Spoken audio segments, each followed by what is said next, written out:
Terus kita muliakan Tuhan, kita sembah namanya yang kudus.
Shalom, apa kabar saudara?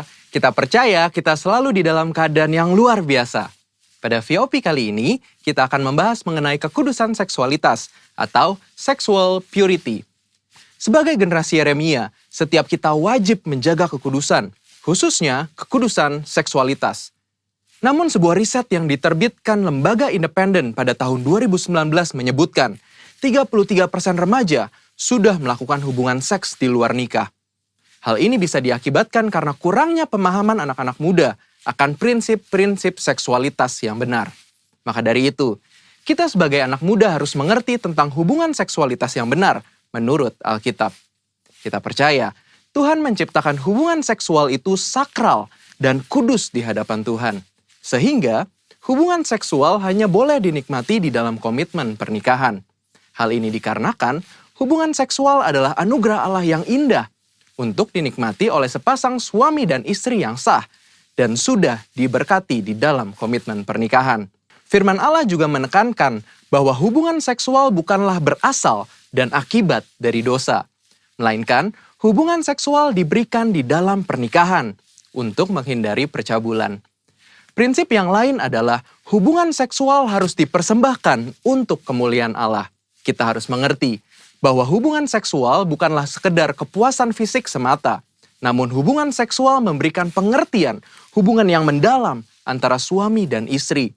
Karena hubungan suami dan istri adalah gambaran hubungan Kristus dengan jemaatnya. Setelah mengerti prinsip kekudusan seksualitas yang benar, selanjutnya penting bagi kita anak-anak muda untuk memulai dan menjalani hubungan pranikah atau berpacaran secara bertanggung jawab di hadapan Tuhan. Ada beberapa perbedaan yang paling mendasar dari hubungan pranikah atau pacaran secara duniawi dan hubungan yang bertanggung jawab di hadapan Tuhan. Perbedaan pertama adalah pacaran duniawi hanya bertujuan mencari pengalaman dan kenikmatan dalam percintaan saja.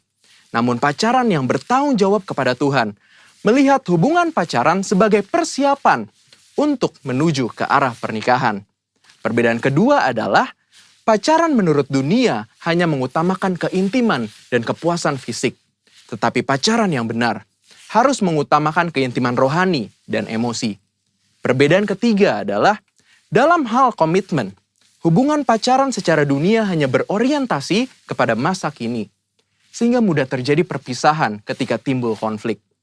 Namun hubungan pranikah yang bertanggung jawab kepada Tuhan harus berorientasi kepada masa depan. Perbedaan-perbedaan ini adalah dasar untuk kita membatasi segala bentuk keintiman jasmani dengan kesadaran bahwa hubungan pacaran atau pranikah belumlah mengikat. Mengapa penting untuk setiap kita menjaga kekudusan, khususnya kekudusan seksualitas? Firman Tuhan di dalam 1 Korintus 6 ayat 19 dan 20 berkata, "Atau tidak tahukah kamu bahwa tubuhmu adalah bait Roh Kudus yang diam di dalam kamu. Roh Kudus yang kamu peroleh dari Allah, dan bahwa kamu bukan milik kamu sendiri, sebab kamu telah dibeli dan harganya telah lunas dibayar. Karena itu, muliakanlah Allah dengan tubuhmu." Kita harus mengerti bahwa tubuh kita adalah bait Roh Kudus dan Tuhan sudah menebus setiap kita. Sehingga sudah seharusnya kita memuliakan Allah dengan tubuh kita. Dan salah satu caranya adalah menjaga kekudusan, khususnya kekudusan seksualitas. Menjaga kekudusan juga adalah bentuk ketaatan kita kepada Allah. Selain itu juga, saat kita hidup kudus, Tuhan secara khusus bisa pakai kita untuk maksudnya yang mulia. Sebagaimana ditulis di dalam 2 Timotius 2 ayat 21 dan 22.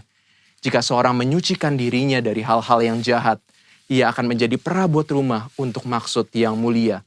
Ia dikuduskan, dipandang layak untuk dipakai tuannya, dan disediakan untuk setiap pekerjaan yang mulia.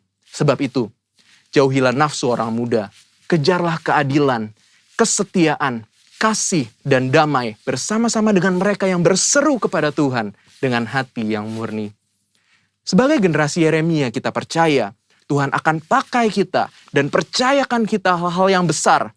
Namun sebelum itu, penting untuk setiap kita menjaga hidup kita kudus di hadapan Allah dengan cara menjaga hubungan pranikah atau pacaran yang kudus dan bertanggung jawab di hadapan Allah. Namun, jika kita telah jatuh di dalam dosa seksualitas, Tuhan kita adalah Tuhan pengampun dan adil. Saat kita mau datang kepada Tuhan, mengakui setiap dosa-dosa kita dan bertobat, maka pengampunan Tuhan akan mengalir dan hidup kita akan dipulihkan.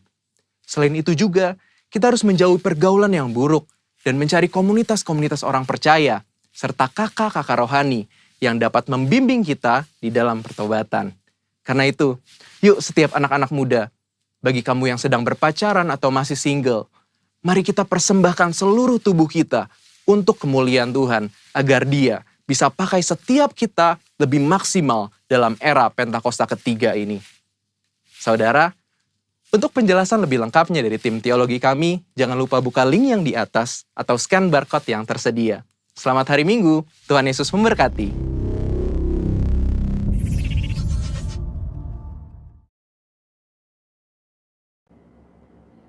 Shalom, Bapak Ibu, saudara-saudari jemaat Tuhan yang saya kasihi, dimanapun Anda berada. Apa kabar? Saya percaya Bapak Ibu luar biasa dan baik-baik saja. Artinya, pada masa-masa COVID-19, kita semua tetap merasakan pemeliharaan, pertolongan, dan perlindungan Tuhan Yesus. Tema yang akhir-akhir ini saya sampaikan, yang saya sering sampaikan adalah menggenapi amanat agung Tuhan Yesus. Yaitu sebuah perintah yang diberikan Tuhan, yang harus kita lakukan menjelang kedatangannya kedua kali ke dunia ini. Mengapa? Amanat agung adalah sebuah perintah dari Tuhan Yesus yang terakhir sebelum dia pulang ke rumah Bapanya di surga. Amanat agung adalah sebuah kewajiban. Amanat agung bukan sebuah pilihan. Apalagi dengan adanya pandemi COVID-19 yang mendunia saat ini. Gereja kembali dibawa kepada pengalaman hidup orang-orang percaya seperti yang tertera di dalam Kisah Para Rasul, yaitu menjadikan setiap orang murid Kristus. Itulah tujuan daripada kita menjadi pengikut Kristus. Murid harus menjadi serupa dengan gurunya. Demikian juga murid Kristus harus serupa dengan Yesus Kristus, Sang Guru Agung. Bapak, Ibu, saudara-saudari yang saya kasihi dalam Tuhan, setelah orang percaya bertumbuh dalam pengenalan akan Kristus lebih dalam, dia akan menjadi semakin dewasa dan matang. Pasti ada kerinduan dalam hatinya untuk membagikan pengalaman hidupnya bersama Tuhan kepada orang lain. Dia memiliki tanggung jawab rohani bagi keselamatan orang lain. Bapak, Ibu, saudara-saudari yang saya kasihi, tema khotbah saya pagi hari ini adalah One Out, satu untuk Tuhan. Artinya selama hidup kita, ayo kita bawa satu jiwa untuk Tuhan. Bisa jiwa yang belum mengenal Tuhan sama sekali. Bisa jiwa-jiwa yang sudah terhilang, sudah tersesat. Bisa jiwa-jiwa yang terluka, kecewa, pahit hati, sudah meninggalkan gereja bertahun-tahun. Nanti kalau kita ditanya oleh Tuhan Yesus di meja pengadilan, apakah engkau mengasihi aku? Apa yang kau perbuat selama engkau hidup di dunia? Maka kita akan berkata, Tuhan, satu jiwa telah aku menangkan dan bawa kepada Tuhan. Bapak Ibu yang saya kasihi di dalam Tuhan, mari kita lihat slide yang berikut. One Out adalah satu orang untuk Tuhan. Adalah sebuah kegerakan melakukan amanat agung bagi Tuhan Yesus dengan cara yang sangat sederhana. Setiap orang yang mengasihi Kristus, yang mau dipakai oleh Kristus, pasti bisa melakukannya. One Out artinya satu orang untuk Tuhan. Adalah sebuah penginjilan lewat ketekunan doa untuk membawa orang bertobat kepada Tuhan Yesus. Kita lihat Slide yang berikutnya. Pertanyaannya, mengapa kita harus membawa orang kepada Tuhan Yesus? Minimal satu orang untuk Tuhan. Kalau kita lihat di dalam 2 Petrus 3 ayat 9. Di situ firman Tuhan berkata, Tuhan tidak lalai menepati janjinya. Sekalipun ada orang yang menganggapnya sebuah kelalaian. Tetapi ia sabar terhadap kamu. Karena ia menghendaki supaya jangan ada orang yang binasa. Melainkan supaya semua orang berbalik dan bertobat. Tuhan tidak menghendaki satu jiwa pun binasa. Bahkan di dalam 1 Timotius 2 ayat 3 dan 4, itulah yang baik dan yang berkenan kepada Allah, Juru Selamat kita, yang menghendaki supaya semua orang diselamatkan dan memperoleh pengetahuan akan kebenaran. Bapak Ibu yang dikasihi Tuhan, dengar baik-baik, isi hati Tuhan Yesus adalah keselamatan bagi jiwa-jiwa, termasuk jiwa saudara dan jiwa saya. Isi hati Tuhan Yesus itu dituangkan oleh Tuhan Yesus dalam sebuah perintah yang kita kenal amanat agung. Mari kita lihat amanat agung, kita lihat siklus amanat agung.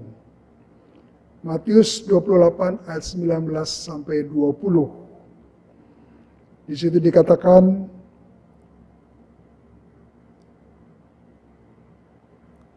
karena itu pergilah, jadikan semua bangsa muridku, dan baptislah mereka dalam nama Bapa, Anak, dan Roh Kudus. Dan ajarlah mereka melakukan segala sesuatu yang telah kuperintahkan kepadamu.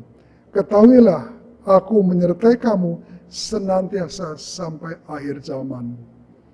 Mari kita lihat ya kan slide yang berikut. Bapak, Ibu, saudara-saudara yang saya kasih dalam Kristus. Siklus amanat agung itu ada 4 bagian. Siklus yang pertama, pergilah. Ini sebuah perintah kita untuk bergerak keluar. Sementara kita bergerak memberitakan Injil melalui kesaksian hidup kita. Siklus ini disebut siklus penginjilan. Jiwa-jiwa yang telah percaya Tuhan Yesus, yang bertobat, yang dipulihkan Tuhan, kemudian jiwa-jiwa ini harus dimuridkan. Jadikanlah murid.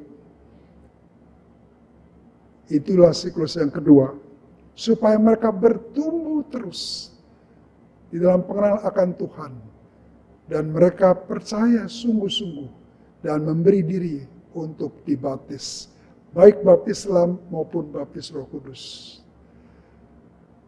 Ini siklus yang ketiga. Dan siklus yang keempat, mereka diajar mengenal kebenaran sampai akhirnya mereka bertumbuh menjadi dewasa dan matang. Siklus kedua, ketiga, keempat kita kenal dengan pemuritan. Bapak Ibu yang dikasihi Tuhan, penginjilan dan pemuritan, mana yang lebih penting?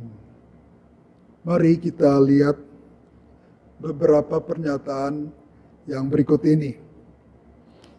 Slide yang berikut, penginjilan adalah seperti seorang ibu yang melahirkan seorang anak. Sedangkan pemuritan seperti seorang ibu yang membesarkan dan mendidik anak.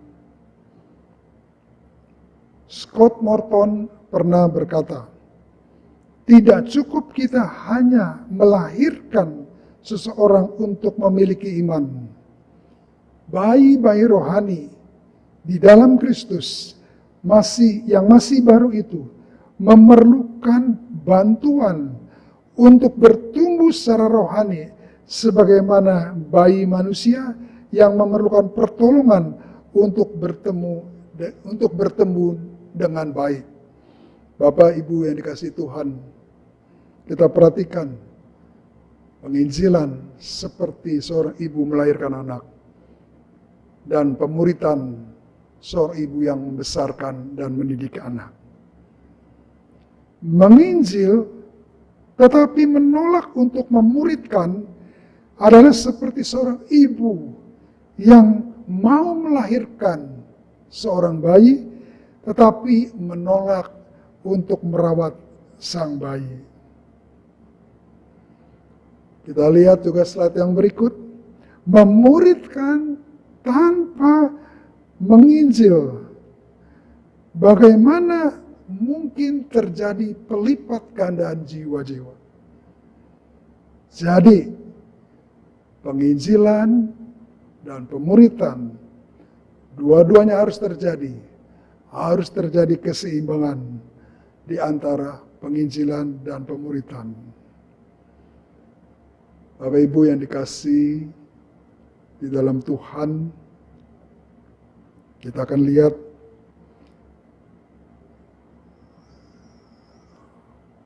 slide yang berikut. One out. Satu orang untuk Tuhan adalah sebuah kegerakan rohani yang mendorong dan memobilisasi jemaat Tuhan, saudara dan saya, untuk mentaati dan menyelesaikan amanat agung di akhir zaman ini, lewat ketekunan dan kesetiaan kita berdoa, memenangkan satu jiwa buat Tuhan lewat penginjilan doa.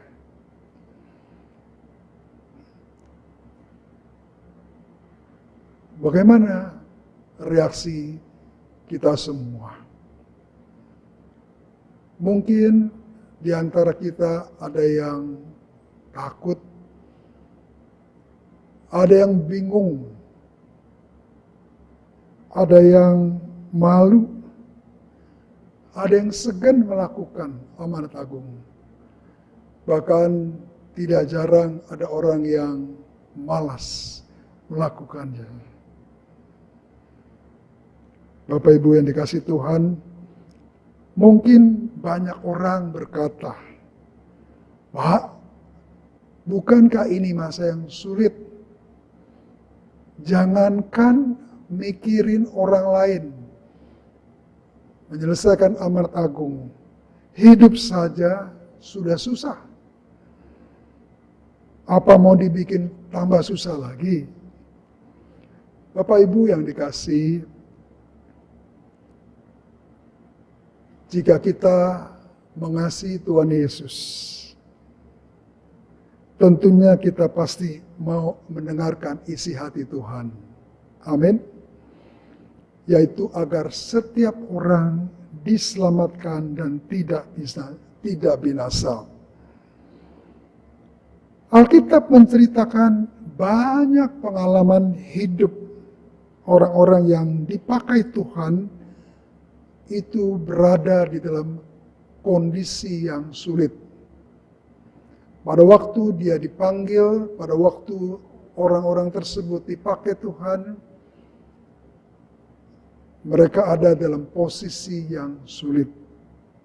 Contohnya, Nabi Elia, ketika bangsa Israel mengalami masa kekeringan dan kelaparan hebat sepanjang 3,5 tahun, Tuhan pakai Elia untuk menyampaikan firman kepada bangsa Israel. Elia mengalami sama seperti saudara dan saya, hidup di masa-masa sulit.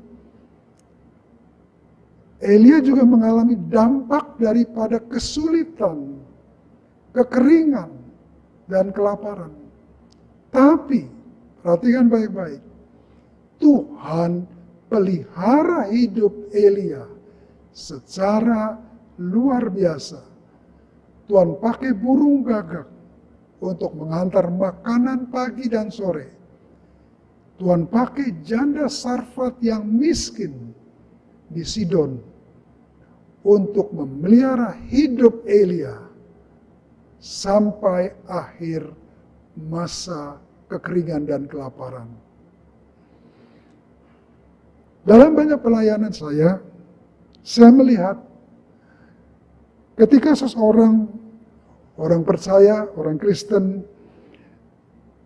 di masa-masa sulitnya, ia tetap setia melakukan perintah Tuhan. Ia tetap setia kepada Tuhan. Saya melihat pada akhirnya Tuhan melakukan banyak perkara-perkara ajaib, mukjizat, jalan keluar Tuhan sediakan bagi orang yang mengasihi Dia, orang yang mau mengerti isi hatinya Tuhan. Apalagi kalau kita, saya dan Bapak Ibu mau melakukan isi hati Tuhan. Dengar baik-baik, ini pernyataan yang saya ingin bagikan kepada saudara. Ketika kita berfokus kepada Tuhan Yesus untuk menenangkan hatinya dengan benar, pasti Tuhan juga memperhatikan kebutuhan kita. Tetapi sebaliknya, ketika kita hanya berfokus kepada kepentingan diri kita sendiri, kita tidak akan pernah melihat tanda-tanda ajaib, mukjizat-mukjizat menyertai kehidupan kita. Kita bersyukur punya Allah yang luar biasa.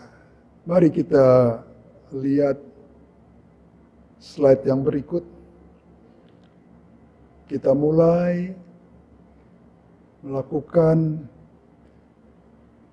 penginjilan lewat doa untuk memenangkan satu orang untuk Tuhan Yesus. Bagaimana caranya? Saudara bisa lakukan itu di rumah-rumah.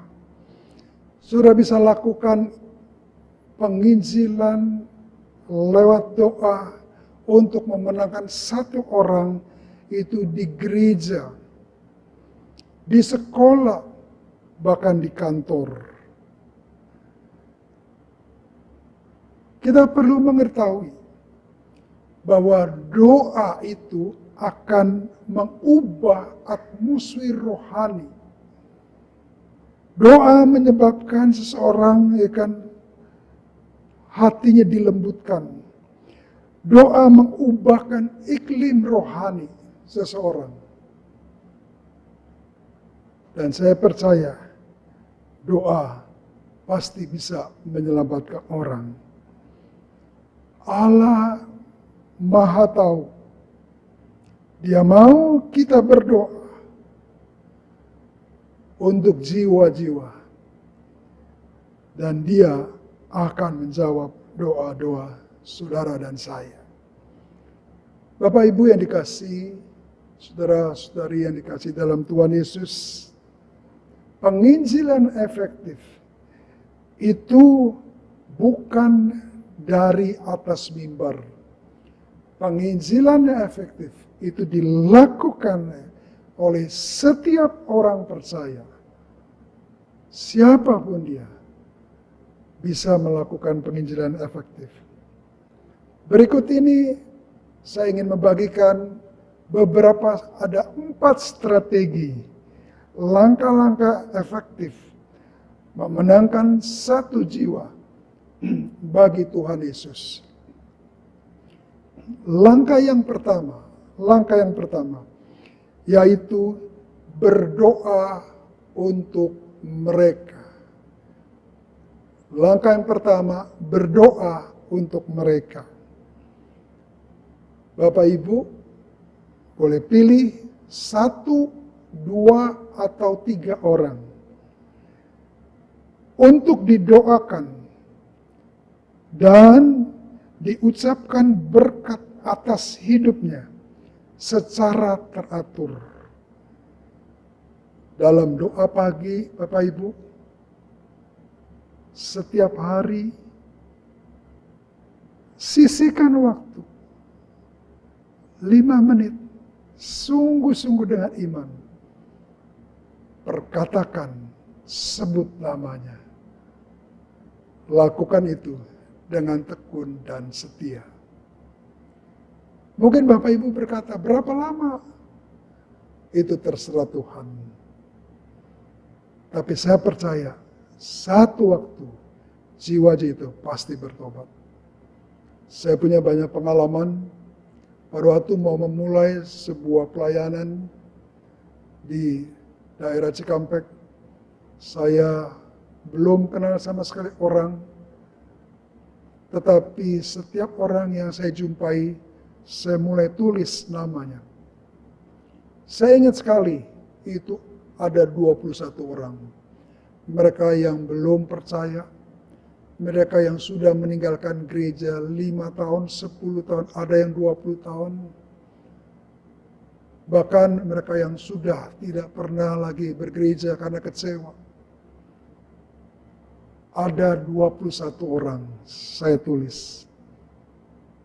Dan setiap hari saya coba bergiliran berdoa bagi mereka satu persatu.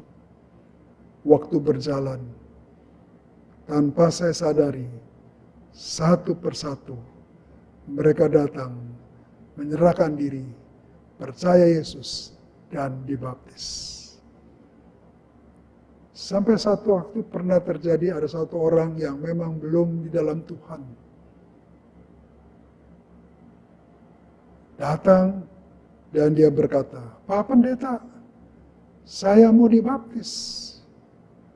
Jujur, saya kaget. Tapi saya percaya, kuasa doa bisa menyelamatkan orang-orang bagi Tuhan. Itu langkah pertama. Langkah yang kedua, setelah saudara tekun berdoa, mulai menjalin persahabatan. Menjalin persahabatan, berteman, bersahabat dengan jiwa-jiwa yang Bapak Ibu doakan.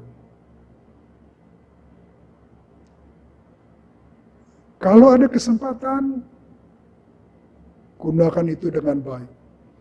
Tapi kalau belum ada kesempatan untuk membangun hubungan persahabatan, tetap doakan. Bagian saudara dan saya adalah tetap berdoa. Ada kalanya kita butuh waktu 1 minggu. Ada kalanya 1 bulan. Ada kalanya 2 tahun. Saya pernah berdoa buat orang tua saya sendiri 13 tahun.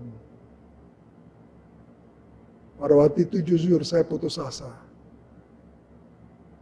Tapi di tengah keputusasaan, Tuhan tunjukkan jawaban doa.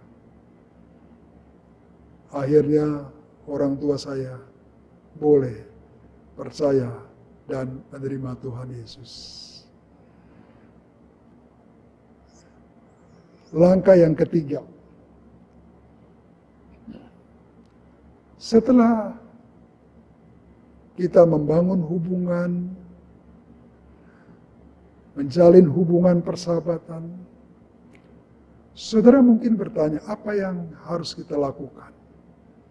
Ya saudara, lakukanlah apa yang selama ini saudara hidupi. Berbuat baik, menyaksikan kehidupan yang baik,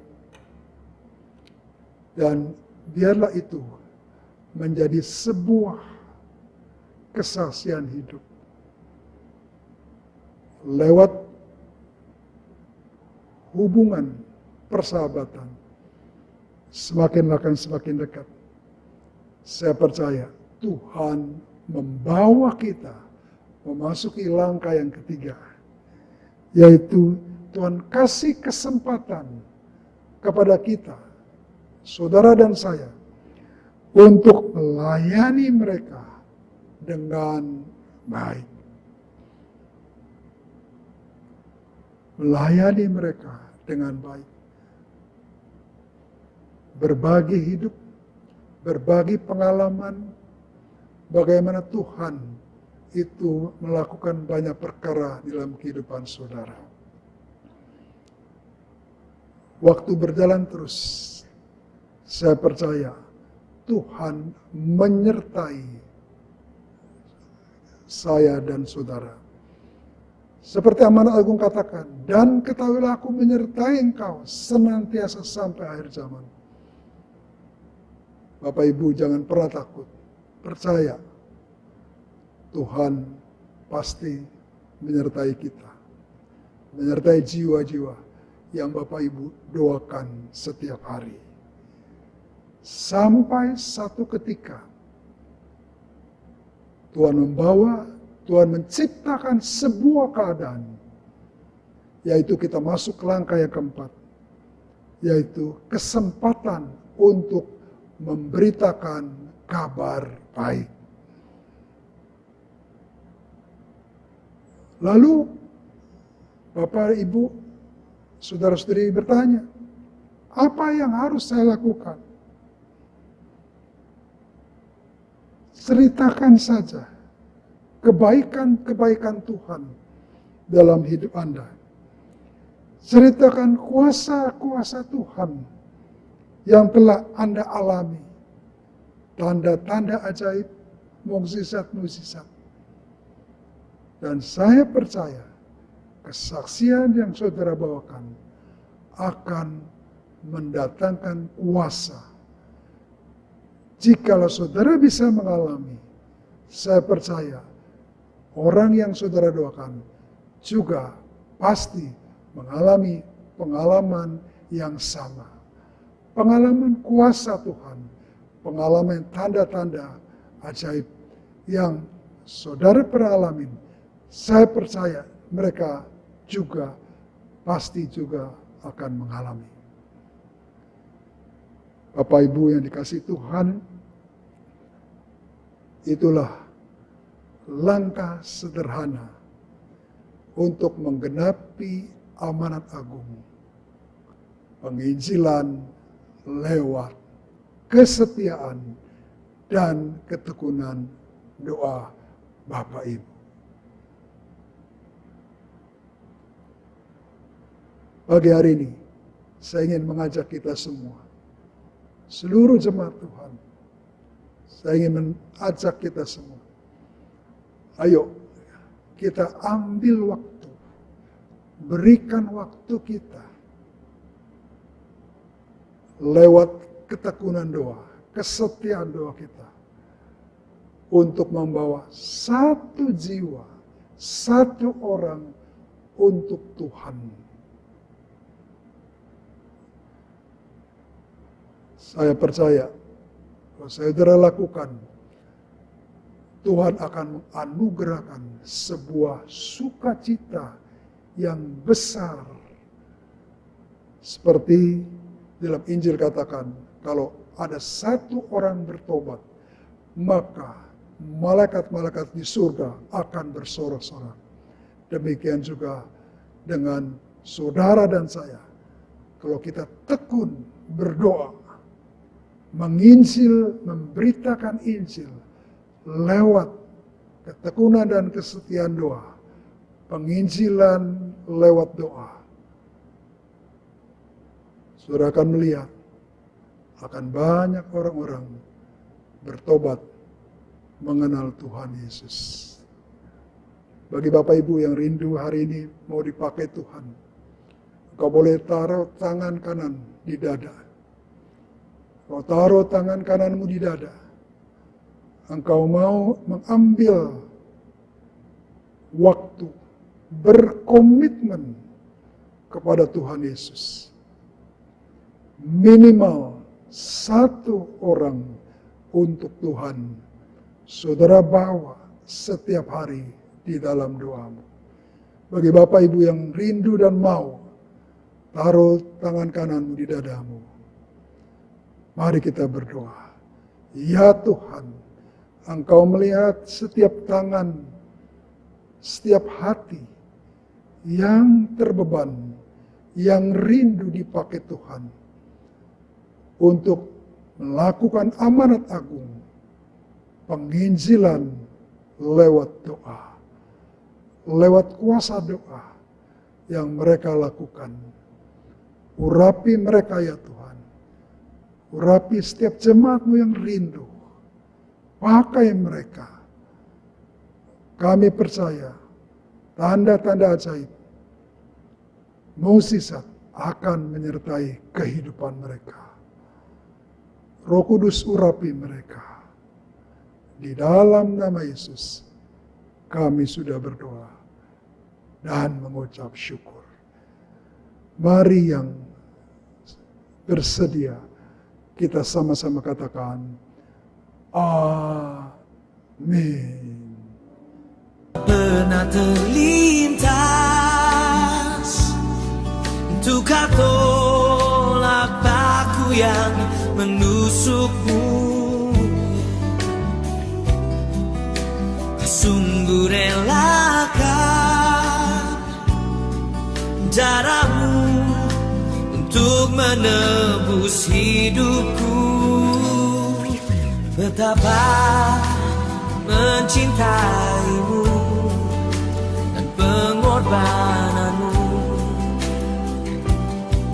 Kasih-Mu sungguh terbesar, Kau rela disiksa untukku, disalib bagiku.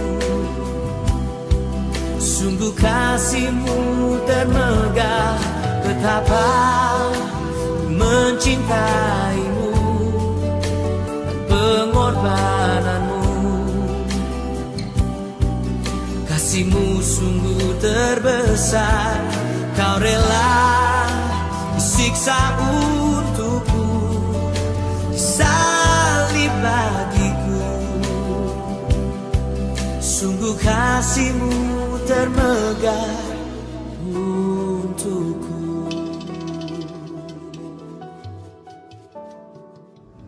Jemaat Tuhan yang dikasihi di dalam Tuhan, mari kita angkat roti di tangan kanan kita, roti lambang tubuh Kristus.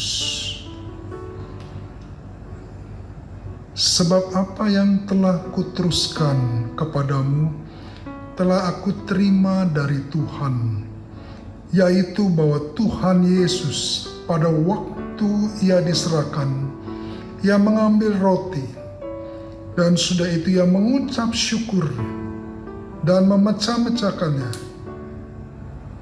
dan berkata, inilah tubuhku yang diserahkan bagimu, perbuatlah ini menjadi peringatan akan aku. Bukankah roti yang kita pecah-pecahkan ini adalah persekutuan dengan tubuh Kristus? Mari kita makan bersama-sama dalam nama Tuhan Yesus.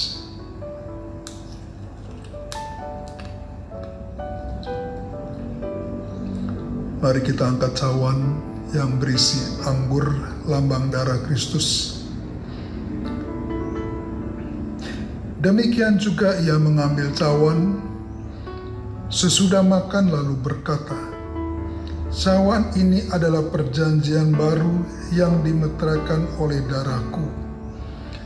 Perbuatlah ini menjadi peringatan akan aku.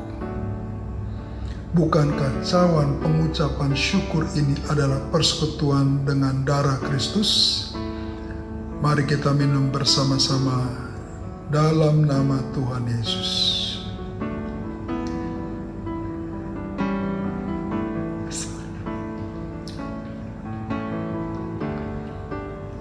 Mari kita masing-masing di rumah, kita mengucap syukur kepada Tuhan. Terima kasih ya Tuhan atas segala kebaikan Tuhan, atas segala kemurahan Tuhan. Engkau telah memberikan hidup-Mu bagi kami, supaya kami hidup tidak untuk diri kami sendiri lagi, tetapi hidup bersama-sama dengan Tuhan. Khususnya di masa-masa menghadapi sebuah kehidupan yang baru, new normal, normal yang baru. Kami berdoa biar pemeliharaan Tuhan, kasih karunia Tuhan, kesehatan yang dari Tuhan tetap menyertai kehidupan kami semua. Dalam nama Yesus, kami sudah berdoa. Yang percaya kita sama-sama katakan, amin. Jemaat yang dikasihi Tuhan, mari kita mengakhiri ibadah kita pada pagi hari ini. Mari kita tundukkan kepala. Bapa, kami bersyukur untuk pesan Tuhan pada minggu pagi hari ini. Sebuah dimensi yang baru, new normal, sebuah kehidupan yang baru di masa pandemi COVID ini. Kami berdoa penyertaan Tuhan senantiasa ada di dalam kehidupan seluruh jemaat Tuhan.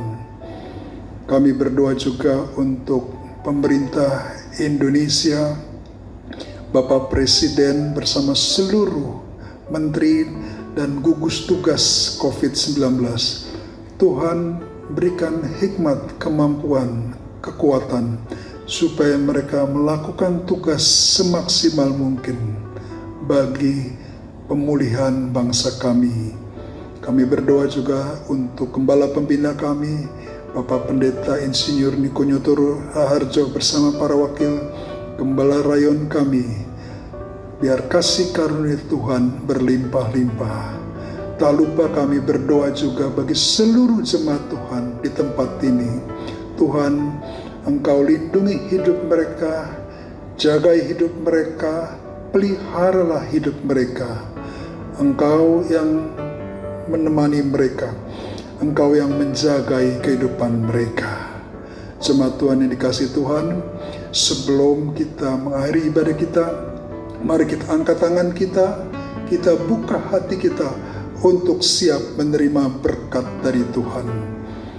Ya Bapa, berkatilah seluruh jemaat-Mu di tempat ini. Berkatilah kehidupan mereka.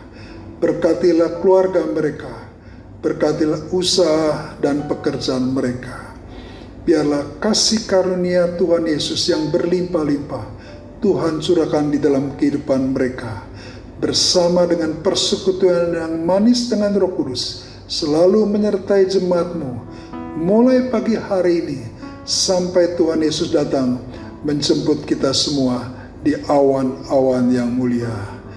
Yang percaya, kita sama-sama katakan, amin.